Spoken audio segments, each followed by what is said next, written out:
C'est dans la rue piétonne Saint-Antoine qu'Aurore a ouvert il y a un an sa propre boutique. Un magasin surprenant dédié à la laine. Aurore fait du tricot depuis l'âge de 12 ans. Passionnée, elle a tout appris de sa grand-mère. Pour réaliser des peluches et des vêtements, elle a appris le crochet il y a seulement 4 ans. J'ai jamais trop trouvé ma voie ailleurs et un jour je me suis dit allez, on essaye, on tente. Pour attirer plus de clients, elle propose différentes prestations. Alors on fait donc voilà de la pelote au détail pour des pulls, si vous avez envie de tricoter des pulls, peu importe. Hein. Après moi je fais de la confection où les gens voilà, viennent, choisissent leur laine, je me détaille tout en fait, de A à Z ce qu'ils veulent, je tricote. Après je fais voilà, tout ce qui est les peluches, ça peut aller du petit lapin comme ça à la très très grosse peluche. Une idée originale, confectionner du sur-mesure à la demande du client. Des créations entièrement réalisées à la main. Voilà, on prend toutes les mesures sur le corps de la personne, si possible. Quand c'est pour offrir, c'est différent, mais si possible, on va prendre toutes les mesures, ouais.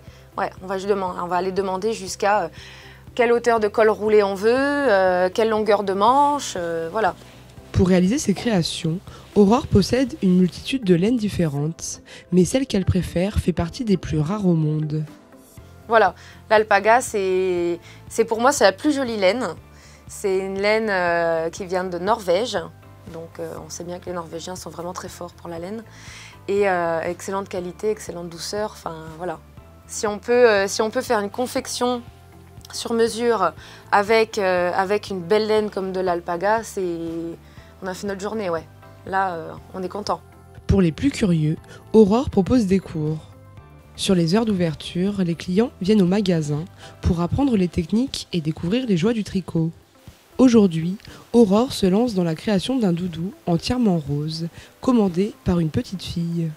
Alors là, on a donc la tête, hein, où on va venir fixer les oreilles. Je vais faire les yeux en broderie, ainsi que le nez et puis la bouche. Voilà, avec donc les petites oreilles ici. On commence par ce qu'on appelle un cercle magique au centre, où à l'intérieur, on va mettre des mailles serrées. Et après, il faut augmenter. Et pour faire des jolies augmentations et quelque chose de bien rond, on doit augmenter régulièrement aux mêmes endroits. Okay, comme ça, avec le dessous là, on a fait la bordure qui permet après de monter comme ça dans le pied. Et ensuite, voilà, on a diminué. On a d'abord fait des rangs droits, histoire de bomber un petit peu, puis on a diminué. Et maintenant, à partir de là, le pied il est fini. Il n'y a plus qu'à monter tout droit pour faire la jambe en fait. Pour réaliser ce doudou, Aurore va réaliser la technique du crochet et une laine en polyester. Pour changer de pelote, en fait, on pique dans la maille, on ramène son fil pour avoir nos 2 boucles, et au lieu de reprendre le fil là, on va le prendre ici, sur la nouvelle pelote. Tac, et on ramène. Et voilà. Et après, moi je fais une maille ou 2, et puis je fais un petit nœud pour être sûr que, voilà, petite sécurité quoi. Et donc on ferme avec une maille coulée et une maille en l'air. Pour réaliser cette peluche, Aurore travaille sans modèle. Elle crée entièrement ce doudou grâce à son imagination. Parfois, elle prend des notes et relève quelques mesures importantes dans son carnet de couture. Alors on va regarder parce que justement j'utilise un cahier quand je fais ça. Je note au fur et à mesure ce que je fais et comme ça au moins j'ai pas de problème pour recommencer. Puis si un jour on me recommande un autre lapin, bah voilà, je peux refaire à l'identique. Une fois les différentes parties du corps terminées, Aurore va broder les yeux du lapin. On prend une aiguille à laine, on enfile, et ensuite en fait c'est toute une façon de faire où on va prendre une maille au centre et on va passer le fil devant, derrière comme ça tout du long pour pouvoir faire un joli rond en fait.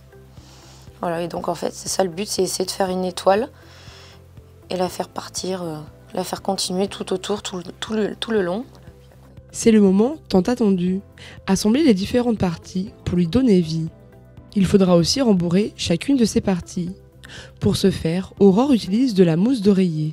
Alors sachant que là c'est un doudou, c'est pour une enfant, il n'a pas besoin de tenir debout, au contraire il va falloir qu'il soit quand même un peu souple, un peu agréable à transporter on va dire. Donc non, je le rembourre pas trop. Pour réaliser un tel doudou, il faut environ 1 à 2 journées de travail. Aurore en profite pour nous confier une astuce judicieuse.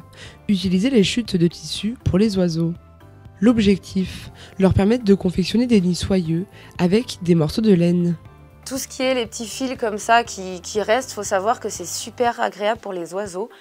Donc soit je les mets directement dans les petites maisons, voilà, dans mon jardin, des choses comme ça. Ou alors j'ai des clients qui les prennent et puis qui les mettent chez elles aussi. Grâce à son âme d'enfant, Aurore transforme une bobine de laine en doudou.